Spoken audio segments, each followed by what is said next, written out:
L'immigration légale désigne le fait de se rendre légalement dans un pays autre que celui de sa nationalité pour s'y installer durablement. On traitera ici des voies d'accès au territoire européen ou français, en dehors de l'asile, des visas de court séjour et de la mobilité des citoyens européens. Même si le droit de l'Union européenne prévoit de développer une politique commune de l'immigration, celle-ci reste largement de la compétence des États. En effet, ils sont seuls compétents pour fixer les volumes d'entrée des étrangers aux fins d'immigration de travail. Ceci explique qu'il existe autant de régimes d'admission que d'États membres. L'Union européenne a adopté quelques directives en matière d'immigration légale. Elles portent sur le regroupement familial, les résidents de longue durée, les étudiants et les chercheurs. Elle a également adopté quelques textes qui portent spécifiquement sur l'immigration professionnelle. Une directive définit les conditions d'entrée et de séjour des travailleurs saisonniers et les 3 autres concernent plutôt les travailleurs très qualifiés, les chefs d'entreprise et employés de multinationales.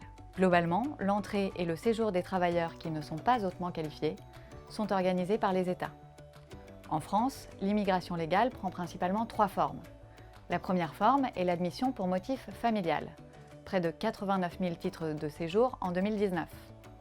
Plus de la moitié de ces admissions concernent des membres de la famille de ressortissants français.